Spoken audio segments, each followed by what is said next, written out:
Maria Score, and I am from the Western Saddler down in the New Forest in the UK. I fit and sell Western and treeless saddles. I came about doing this because years ago, after I was involved in a nasty accident on English horses, I decided to take a new tack with my young unstarted horse and got him back to Western after being inspired after seeing a man riding his horse with no bit.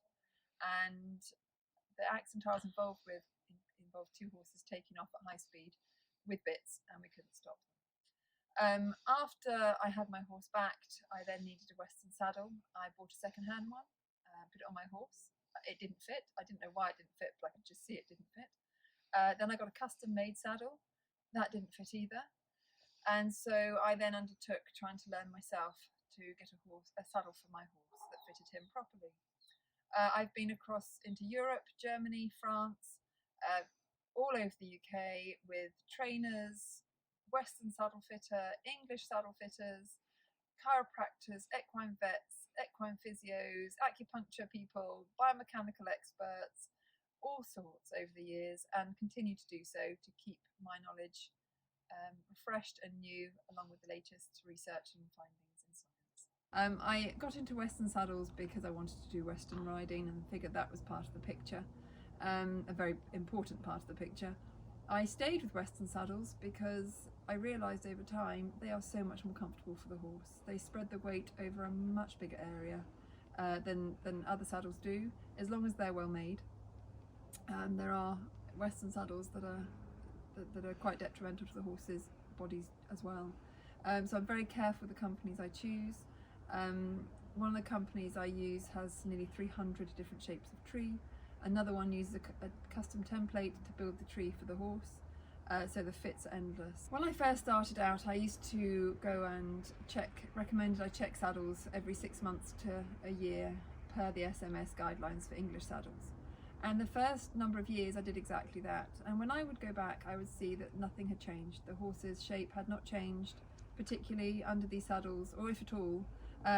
If they needed any adjustment, it was usually only to add or remove a shim or two from the pad.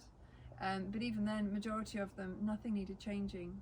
And that really got me interested in how much horses do change, because we're led to believe they change all the time. And in my experience, under a Western, well-fitting and well-made Western saddle, horses just are not changing shape like they do under other types of saddle. Which is why I have stuck with Western and treeless, because I feel that they have, or I've seen that they don't seem to cause the same damage to the horses' backs when they fit well that other saddles often can do. The process for fitting a treed or treeless saddle is different. If someone is interested in a treeless saddle, first of all I recommend they download and print off a template which is mounted onto cardboard, and I give instructions on how to put it on, take photos and send them to me so I can assess them. I also look at the horse's ribcage length in relation to the treeless or treed saddle. No saddle should have main weight bearing behind the last rib, and that's something I'm very, very passionate about. I see very many horses that are sore in the lumbar area because saddles are too long. So when I go to see a client for a treeless saddle, I make sure the arch fits, I have the saddle on the horse, I make sure that the length of the saddle is not too long behind the last rib with the rider on board. Because it's different. With a treed saddle you can tell without the rider on board, and with the treeless saddles I then want to see the rider on board to make sure they're not slipping, because they can be more prone to slipping, and also how the saddle moves with the rider on board, because a treeless saddle cannot be predicted so easily as to how it's going to fit as a treed saddle would be. The process of fitting a treed saddle is a little different. I need to see photos of the horse to make sure I put in the right trees and saddles into the car. I carry a wide range of new and second-hand saddles, and when I go to see the client I try trees on the horse first usually. That can help me work out if any of the saddles I have on board will fit, and then I get second-hand or new saddles out. If I can see from the trees that the horse's ribcage is too short for a traditional Western off-the-shelf saddle, then we look at possibly getting a custom saddle with either the Equiscan template, or if possible we would take one of the existing trees and have one of those shortened. and added flair or whatever may be necessary to ensure the horse's comfort. I am so passionate about the horse's comfort. It is my absolute priority. Horses suffer so much, and I see their behaviour as communication. So I spend a lot of time really watching and observing horses and hearing them. When I'm working with them with clients' horses, it's much easier for me to work with a client's horse than my own, because I don't take their behaviour so personally, or personally at all when it's a client's horse. So if a horse is trying to bite me, or if I see the horse is showing any adverse behaviour when their saddle is put on, or their cinch is done up, or their girth is done up, I take that very seriously. If they fidget at the mounting block when they're actually a really quiet horse, this is important, communication.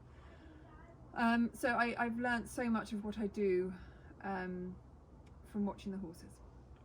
I also fit a little differently from what I can see from the other fitters. I fit wider in the gullet to allow for some degree of muscle change in the shoulders, because that's the only place really that horses gain extra weight that can affect saddle fit.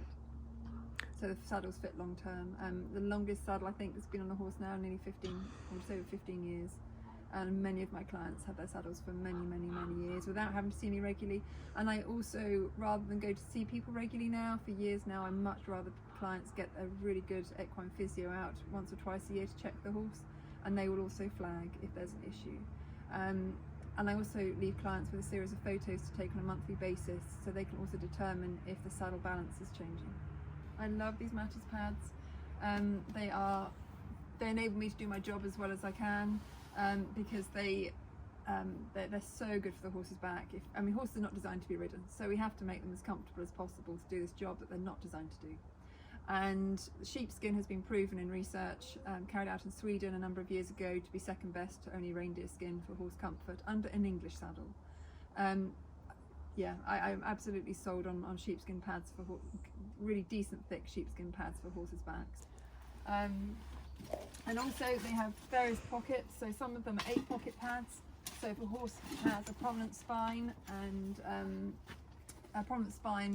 with back muscle a lack of back muscle either side, then these big long pockets can hold a shim, and I use those to shim up the back to where it should be if it had healthy musculature. They have a gullet in. They're shaped. So many Western saddle pads are dead flat. No horse's back is ever dead flat, and they end up pulling usually on the withers. And also they have 6 pockets on top, so I rarely use the back ones. That's really necessary. But I use front ones if the saddle, most horses have one shoulder bigger than another, so I always fit the wider shoulder and I shim up the smaller shoulder if necessary. So I only do that if the saddle starts to slip a bit. I rarely have issues with proper saddle slip though, unlike English saddles, really rarely at all. Usually the only time I have slip issues is to do with the shoulders if one is hugely bigger than the other. I also use the middle pockets to help relieve the loins a little bit of pressure, if that will work. But they're absolutely brilliant. They come in every colour under the sun. They're horrendously expensive, but they save you so much money long term. They're absolutely amazing. And I really put the horse's interest first. Absolutely, without doubt. I always check horses for pain when I see them in their backs. I refer on to vets if necessary, physios regularly. Many times I've walked away from a sale because I want the horse to be comfortable first. I give a really honest service and I give backup. I'm really here if there's any issues, which is rare, but if there's any issues after the saddle's been bought, I'm absolutely here and want to help. It's not fair on the horse if I don't.